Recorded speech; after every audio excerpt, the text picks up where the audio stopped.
Rashtrawadi Congress party अस्तित्वात आल्यापासून पवार साहेबांनी सुप्त माप या जिल्ह्याला दिले।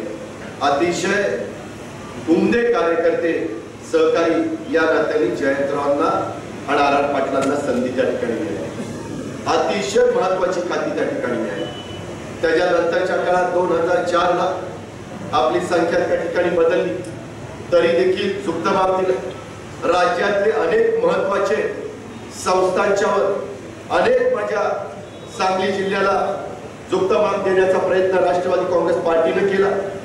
रमेशराव शेट्यांना आपण आमदार केलं, विलासराव शिंदेंना आपण त्या ठिकाणी सांगली साताऱ्यांना आमदार त्या ठिकाणी केलं। अशा पद्धतीनं नेहमी राष्ट्रवादी काँग्रेस पार्टीनं पक्षाचं अनेकदा आपल्या आर पाटील साहेबांना अध्यक्षपद त्यात मिळालं। माझ्या माहितीप्रमाणे 99 ते 2014 किती वर्ष गृह मंत्रालय तुमच्या जिल्ह्यापासून बाजूला होतं? 3 वर्ष असेल बाबा, 3 वर्ष, 4 होते त्याच्यात 4 मध्ये एक बाबा होते, सगळं मिळून 3च। म्हणजे सगळा कायदा सुव्यवस्था तुमच्या हातात। म्हणजे राज्य सरकारने कुठेही त्या ठिकाणी कमी केला। हा ते पण आमदार आपण सांगितल्यानंतर पण आपण आमदार केलं, त्याच्यामध्ये कुठेही हायगाई केली। जेवढं वातावरण चांगलं व्हावं तो प्रयत्न झाला। माझं एवढंच मत आहे, संस्था शेवटी चांगल्या चालल्या पाहिजे। वसंतदादांच्या नावाने सुरू असणारा कारखाना बंद काय आम्ही पाडलं? आज 20 का 21 एकर जागा विकायला परवानगी दिलेली आहे। दादांवर काय वाटत असेल?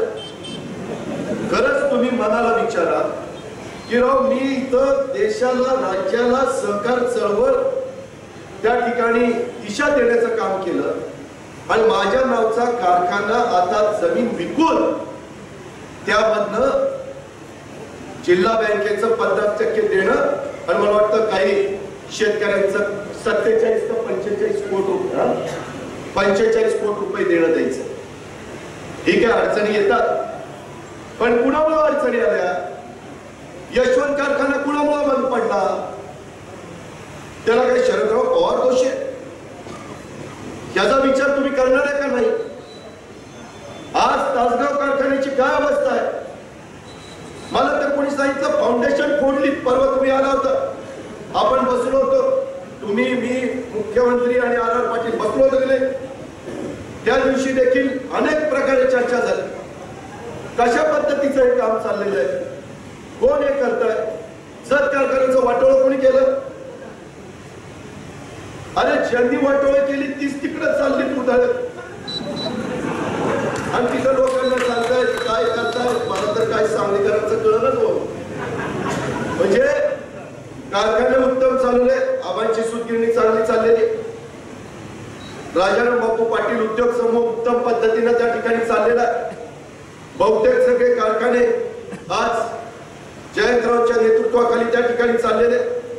पृथ्वीराज देशमुखांना पण ज्या वेळेस मदत लागली त्यावेळेस शरदराव पवारांनी आणि अजित पवारांनी मदत केलेली मी पृथ्वीराज चव्हाण देशमुखांना कधी त्या ठिकाणी समोर सांगेन।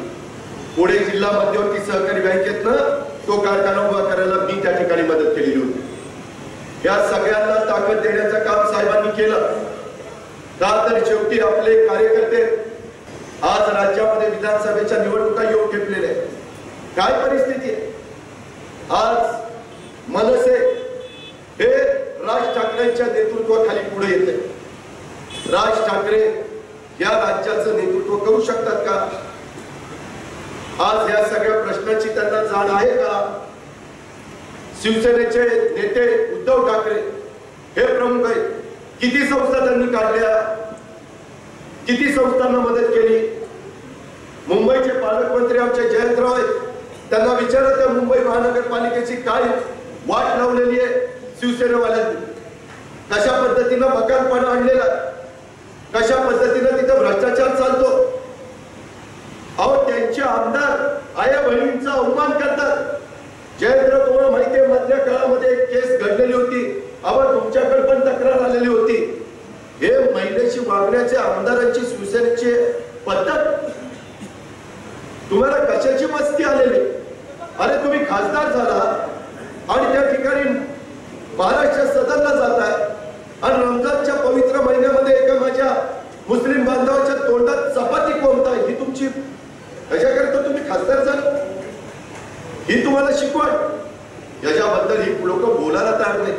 अहो हे हिंदुत्वाचा मुद्दा आणतात, सोयीचं सगळं चाललंय.